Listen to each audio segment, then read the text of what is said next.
egg and cheese, right?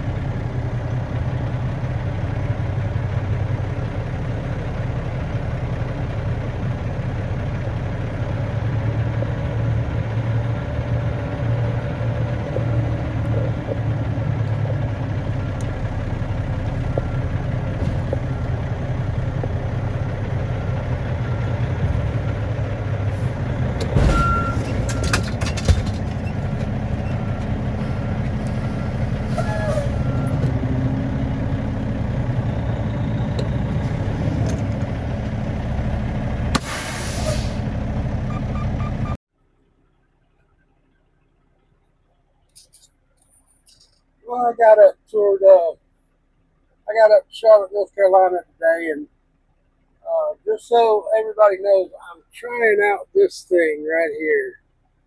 I bought it off Amazon, and I'm hoping it's going to cut back on a lot of the background noise of the truck. So y'all let me know how it does, and let me know in the comments if it's worth using or not. Put it right there. I'm just trying it out. I'm trying different things and trying to get the right sound that I'm looking for. Uh, but anyway, I wanted to talk to you a little bit. Um, Came up here to Charlotte, North Carolina, got unloaded, and some things went sideways with another driver, and I ended up having to swap trailers. And looks like I'll be headed toward Tallahassee, Florida, at the end of this week. So these videos might get pretty interesting. We'll see. Anyway, I wanted to talk to you a little bit about some things I had on my mind here lately that, as you saw the title of the video, New Drivers Beware. I want to put something out there that I think a lot of the new drivers need to know. They're coming into a lot of this stuff blind. I've talked to several of them that have gone to their CDL schools, and they come out and get a job, and they're not expecting the shit show that it really is. So just want to fill some of that in a little bit. Now, I know that things are a lot different from when I went to CDL school back in the early 90s. I think late 80s, early 90s. Things are a lot different now, but as soon as was getting towards the end of the school, they had representatives from bigger trucking companies come in and try to recruit, these new guys, us new guys at the time. And I got recruited by CR England, and they put me on a Greyhound bus. Oh, that was horrible. Put me on a Greyhound bus from Georgia to Salt Lake City, Utah. Man, you talk about rough ride. 2-day trip. They break it up into 2 days for whatever reason.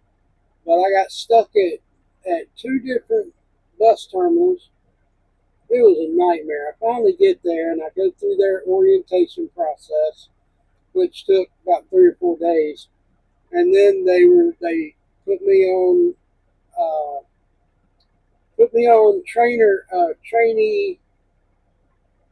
trainee list for a driver trainer. Well, I get a phone call from this guy, old guy, smoked like a freight train, had this annoying little dog, and he called me up and said, "I'll be your trainer." I said, "Okay, I'll meet you at the truck stop, and we'll figure it out." So we met up, and I decided I'm gonna go ahead and jump on this truck, get this training done, and get out on my own. Well, it wasn't quite that simple. I didn't really think it through because you're going to be living in the same space that's about the size of a walk-in closet with another dude for weeks at a time. Anyway, I got in this guy's truck. It was nasty, stupid little dog bouncing around while you're trying to drive it. It was nuts. Every time this little dog barked or wagged his tail, my trainer thought, okay, dog's got to go, so we got to pull over on the side of the road. And every time that little thing yipped, if I didn't pull over on the shoulder of the road right then, he'd get all upset and mad at me. Man, what a disaster that was. Well, about the third or fourth day, maybe a week, I'm not sure, we got up that morning at Love's truck stop.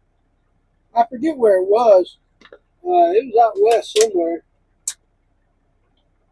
But we got up at the Love's truck stop that morning and we headed out for the day. But he was driving and I was in the passenger seat. And we came up on the way station. Well, the way station was in the median. So it's like they got them going both ways from that one scale house. So we went through the scale house. Of course, we were green lighted. We were empty. And that little dog started yipping. So we cut. There was a right at the end of the scales where you go through it, they had parking spots lined up. Well, we cut it in there, and there was a flatbed. There's a truck with a flatbed trailer parked on the side of the scale house there. He was inside taking care of business. We cut that corner right there, cut it a little too close, and scraped the corner of that flatbed trailer all down the side of our trailer. My trainer, in a panic, grabbed his logbook, threw it in my lap, and he said, "Make me legal, quick." Turns out he didn't start his log for the day before we left the truck stop. I'd only been using paper logs for about 3 or 4 days. I had no idea what I was doing. I started drawing lines through this logbook and writing down our location and all, just trying to figure it out. I had no idea. And he grabbed his logbook and went inside and told him, what he had done. And he come back out with a state trooper and the driver of that flatbed. And they got to looking at it and they said, well, it's not really that big a deal. We're just going to let it go and y'all just get on down the road. And all parties agreed that's fine. There's not a whole lot of damage, a couple scrapes, and the flatbed was fine. So we get on down the road, and I get thinking, man, what am I learning from this guy? Is this really what I want? I'm driving down the road, this little dog's jumping up in my lap. I've been driving a truck for 3 days. Oh, man, what a nightmare. So I wanted to bring that up because the new drivers, talking to the new drivers now, when you get out of school and you get in a truck with another person, you need to be respectful of their space first. But if there's something going on in that truck that doesn't make you comfortable, if there's something going on in that truck that makes you feel unsafe, or you don't think that you're learning like you should be learning, then you need to make a phone call. Don't just let it ride. You need to take your training seriously, because when you get out here, you're going to be forced into situations that you're not going to have a clue how to get out of. And a lot of trainers and trainees, if they're not compatible with each other and they butt heads all the time, I've heard stories of the trainer calling up their safety department and say, "Oh, this guy's fine, let him go," just to get him out of the truck. And then you've got a driver on the road that's unprepared, that hasn't been trained properly, and he's backing into everybody and getting in all kinds of trouble out there. So take your training seriously. If you don't feel comfortable with a trainer, you need to make that phone call. Uh,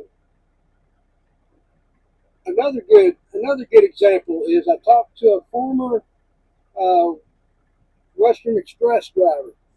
Now she was in the truck with another female being trained, but she didn't feel safe. This girl was just off a rocker. I mean, she was volatile and cussing and screaming at people.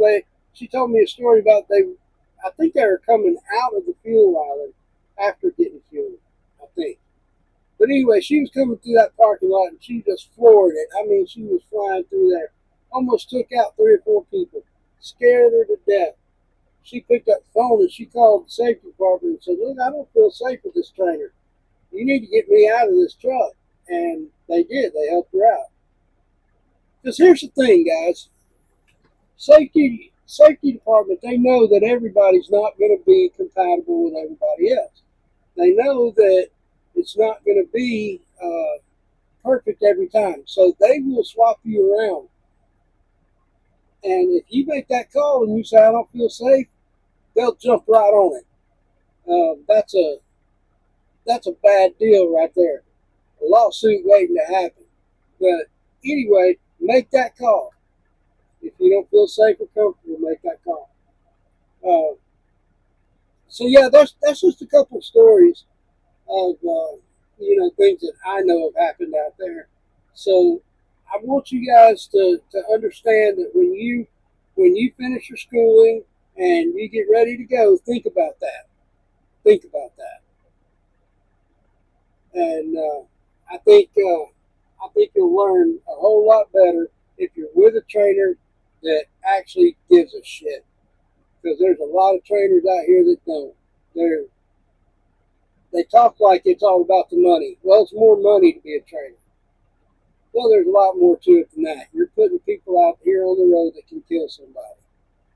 I mean, we're rolling 80,000 pounds of pure steel and caffeine and adrenaline most of the time, fueled on a truck stop hot dog. So let's keep it safe out there. Take your training seriously, and enjoy our time out here on the road. Well, now we're going to try it without the microphone. Just see if this is any better. I'm really trying out different products and different things, so maybe that microphone will do good and cut out some of the background noise. But we'll see. Well, I made it to Newton, North Carolina tonight, and it's time to lay down and get some rest. So I'm going to do that, and I guess I'm going to go ahead and wrap this video up here and start it back again in the morning when I get up and get a cup of coffee going. Alright guys, I hope you've enjoyed this video. If you have, make sure you like and subscribe. And until tomorrow, I'll get some rest and talk to you guys then. See ya.